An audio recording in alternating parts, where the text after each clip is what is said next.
Him, directed by Justin Tipton, not Jordan Peele. I need to preference that up front because there's been so many people calling this a Jordan Peele film. Give the man Justin his credit. Thank you. With that being said, I have a lot of thoughts about this movie. I'm also going to be talking about more about him tonight, later around 10 o'clock, 10 p.m. Eastern Standard Time on The Perp Show. So definitely be on the lookout for that. In this review, I'm just going to kind of just give you my first thoughts. I'm not going to spoil anything. And yeah, with that being said, let's get into what I thought about this movie. So this is starring Marlon Wayans, and you also have a up-and-coming actor that goes by the name of Tyreek Withers. I think that's how you pronounce his last name. Anyways, that dude, I think I've definitely seen him in something recently. I just can't think of it off the top of my head. If somebody knows, they can put it in the comments below. But off rip, I have to say, this guy has a lot of star potential. You know what I'm saying? I feel like with the right movie and the right director and the right, like, just, you know what I'm saying, film overall, he could just definitely be a huge star. And also Marlon, seeing him take on this type of role where you follow this character, Cam, where he's a rising star, rising football star. He wants to be the greatest of all time, the GOAT, and he looks up to Marlon Wayans' character, Isaiah. He is what you would say like a Tom Brady of his time and whatnot. But now with just all these prospects looking into Cam, it's looking like, you know, he's going to get his chance to be in the league. But then he gets attacked. Right from that moment, I was like, okay, I can kind of see where they're going with this. It's kind of very predictable off the rip. And I could see that being an issue for some people. For me, I was just like, all right, you kind of pretty much showed your hand exactly what was kind of going on with this movie. Let's see where this goes.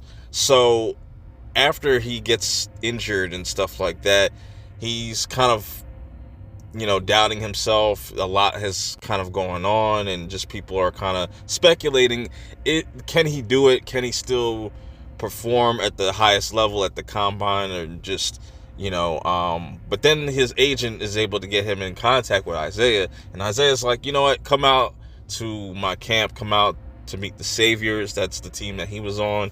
A lot of religious symbolism throughout this movie.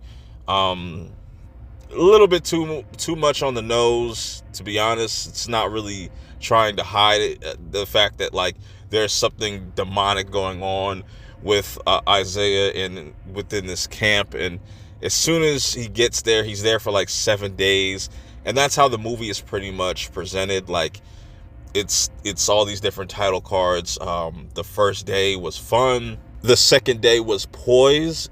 Third day was leadership. Fourth day was I think it was resilience. The fifth day was vision. Day 6 and 7, I'm not going to really explain what that is, because that's a little kind of spoiler-esque, but it kind of gives you a different theme with each day.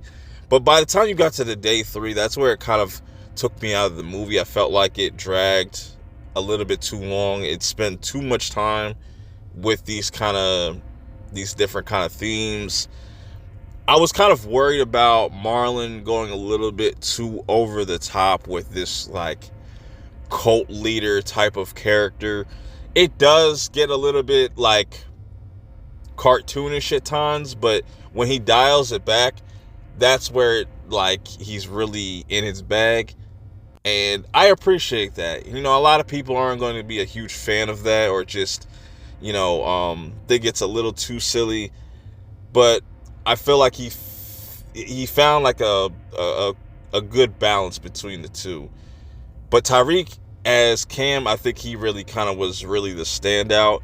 There's other weird characters in here that are just, just there for the plot's sake. Like Isaiah's wife is just, I don't know. She seems like a Lady Gaga wannabe ripoff, and it's just a little too on the nose. A lot of this movie is a little too on the nose, and just how it dives into football culture and how there's this cult mentality, and how they mix that with the psychological stuff was cool. Like, there was some really interesting ideas here. I just feel like once you get to that final third act, it just really starts to become unhinged, and I'm okay with that. I honestly didn't mind it kind of going over the top at the end. It was ridiculous, very bloody, very gory. I appreciate that. This movie definitely is not going to be for everybody. I think if you had high expectations, it might not make those expectations for you. You might be disappointed, or you might just, enjoy this just for the hell of it, because I do feel like this is a movie that doesn't really take itself serious in a lot of areas. But that's just kind of my overall thoughts, my first impressions of this movie. I'm going to talk about it more on the Perp Show tonight, so make sure you tune in later at 10 p.m. Eastern Standard Time. I'm going to be with my homie Rashad. He's also seen the movie, so it'd be interesting to have that dialogue and see where that goes. But let me know your thoughts in the comments below. Until next time, I'm out. Peace.